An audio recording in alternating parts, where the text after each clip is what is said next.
quiet luxury, silent luxury. What does it mean?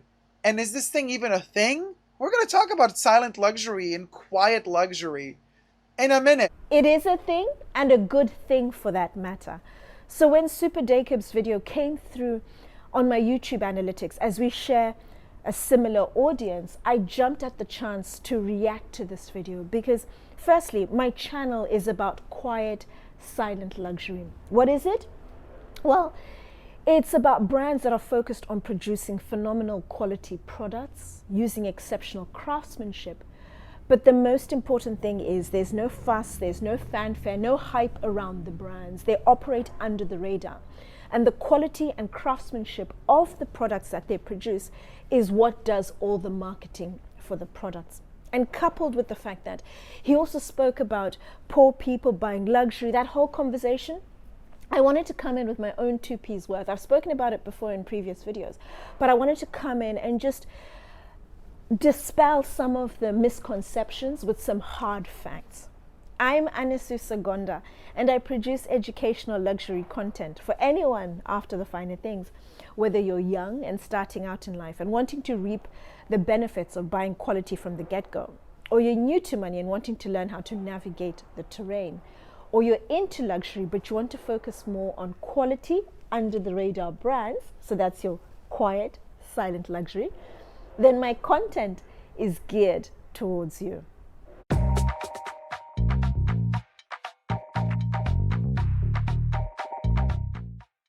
Silent luxury, quiet luxury. Okay, it's a thing that's been trending since a while now on social media, on Instagram, on YouTube, on TikTok, Twitter, maybe a little bit less. Yes, it's been trending for a while, but it could be for so many reasons. But for a start, quiet, silent luxury brings options to the table. It adds variety. And what you tend to find, and I've spoken about this before, in the video where I talked about the different levels of luxury. I'm going to attach that video above. And what you will find is that when people are typically new to luxury, they go for the brands that everybody knows, everybody talks about.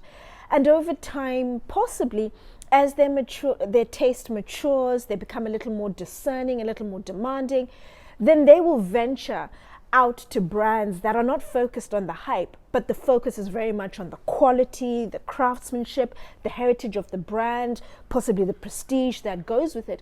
And what you'll find, as you've said, they don't have logos, and that's because the person who's buying the items is fine, they're happy, they're very comfortable with the fact that it's not about hype or people knowing what it is. It's about the person who's using it and enjoying the supreme benefits. So whether you're wearing a cashmere jumper that you know it's incredibly soft, it's comfortable, you've worn it for many years, it doesn't bobble, and you've got your money's worth, and you know it's from a brand that's very well known, you like the backstory, how they source the cashmere, how it's made, the charity initiatives that are involved with the brand. It's things like that where people want more from their products when they start venturing more and more into quiet luxury. And they don't care for the hype or what other people think, but just how do they feel as a user of the product. Gucci and Louis Vuitton are what poor people wear to look rich. This statement is absolutely correct, and I'll talk about why in a second. It's the rich who get invited to all the shows, the VIP events, the special, it's the people who spend the big money that are actually the ones that keep this entire extreme luxury business going. On this one, Super Jacob, I don't entirely agree. It's not the rich people who prop up the luxury industry, who make the luxury industry a success. I actually think it's the poor people, and I'll talk about that in the next section. But why the brands create these amazing, swoon-worthy VIP shows and so forth?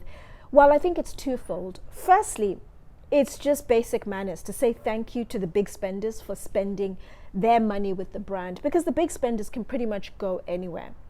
And then the second reason, I think, is to create social media content. And that content is then used to market the brand. As I've mentioned before, brands, the big aspirational brands, your Gucci, your Louis Vuitton that you've mentioned, will create iconic products. And they will use the slickest marketing, creating the impression of exclusivity, and that is what sells the products to the poor people that I'll talk about in the next section. And what the brands will do is they will try and outshine other brands and make sure that their events are even bigger and better and creating more hype and more appeal around the brand. So those shows are essentially just to say thank you to the big spenders, get them to spend more, almost to ensure that they're spending, and in some cases spend even more. And for the brands is to create content, it's to add to the allure, the appeal of the brand through their slick marketing. If you're poor, you cannot afford the prices that Gucci or Louis Vuitton are charging. I 100% agree with you, but luxury is about an identity. And people buy luxury because they want to identify with whatever that brand stands for. And each brand stands for something different to each person. For some people, it's a celebrity they aspire to, they think is beautiful, they think is amazing, they think is smart. And the only way they can get close to that celebrity is by buying the brand, the products that the celebrity really likes. It's about making you happy, making you feel fulfilled. It's about making you feel accepted, maybe making you feel liked. Or in the situation of poor people, imagine a poor man wanting to date a beautiful woman. He's not going to go on the date wearing clothes that make him look poor. What he will do is do absolutely anything to get really nice, possibly designer luxury clothes. So he gives the girl the impression he's got money, he can show her a good time, he's a good catch. The second reason is in the next bit. If you're poor, you're going to buy Louis Vuitton and Gucci. How out of touch with reality must you be to think that? Unfortunately, we live in a crazy old world, and it's the poor who are spending on luxury. On the 10th of May 2022, this year, Bank of America, one of the top investment banks in the United States, published a report that was focused on the change in credit card spending on luxury by income bracket. And the data was just focused on the United States.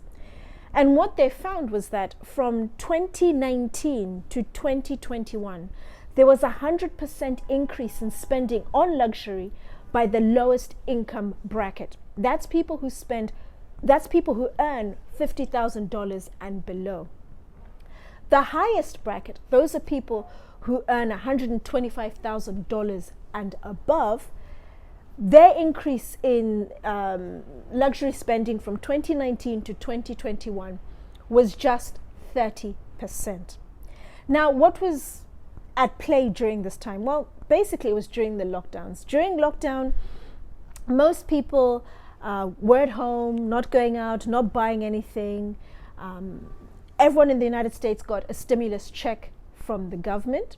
And then you also had the younger generation starting to spend money on luxury goods. So that contributed to that spending. So people had more money. And how it works is what you earn, once taxes and other deductions have been made, you have what's called disposable income. You use that income to pay for your necessities, things that you need for your day-to-day, for your sustenance. And then whatever's left is what's called discretionary income. And that's what you typically spend on things like luxury. So Americans typically had more of that to spend on luxury, and the poor spent it on luxury. But then what's happened now is 2022, that number is starting to come down for a number of reasons. Well, people aren't getting the stimulus checks. Throw into that what's happening in Russia and Ukraine and the impact that is having on people spending. People have less money. Prices have gone up. Americans typically drive big cars, gas guzzlers. So there's less disposable income for people to spend on luxury. And then what's happening is you're starting to see those numbers rise, and it's more the high income earners who are spending more and more on luxury. And they're the target group for a lot of these brands. But I'm almost certain in another year, 2 years' time, the situation will change, where we'll start to see the poor coming back up again. Once things stabilize with the economy, we get through the blip, then you'll start to see the numbers for the poor people starting to rise again. But I just thought I'd bring in that economic side of things, try and make it as easy as possible to digest. So at least I'm not just saying something that I'm saying based on a gut feeling, but this is the reality of the world we live in at the moment. Well, I'm going to poop out that meal a couple of hours later, but I'm going to keep wearing those shoes for a couple of years at least. I think it's important to have balance, and that when you have money, you're rich, you're comfortable, you're a Henry, a high earner, not rich yet, that your money touches every aspect of your life. And it's not just your outward appearances, but it's your house, how it's decorated, where you go on holiday, how you go on holiday, the things you do for fun, experiences you indulge. Every part of your life benefits, is enhanced by having money. It's ridiculous. Why even this obsession with richness? Who cares?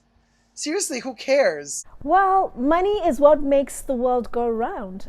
Many people say money doesn't make you happy. Money makes you very happy. Money gives you choices. If you don't have money, you can only do what is available to you. And it might not be the best option for you.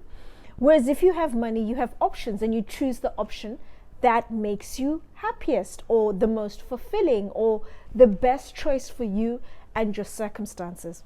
Like Coco Chanel said it best, and I will never stress enough to repeat this. We're going to talk about luxury. We're going to talk about vulgarity. We're going to talk about poverty. Luxury is not the opposite of poverty. Luxury is the opposite of vulgarity. There's another quote by Coco Chanel that beautifully complements the one you've just said. I love luxury, and luxury lies not in richness and ornateness, but in the absence of vulgarity. Vulgarity is the ugliest word in our language. I stay in the game to fight it. And to me, everything just hinges around the word vulgarity. It's the ugliest word in our language. It's what loud luxury is. Quiet, silent luxury, I think that's where the magic is. The focus is just on the quality, the craftsmanship, and that's what does all the talking. It's not vulgar, it's just quality, it's craftsmanship, it's the very best. That's all you need. But those are my mere thoughts, and this video was just to say thank you, Super Jacob, for an inspiring video.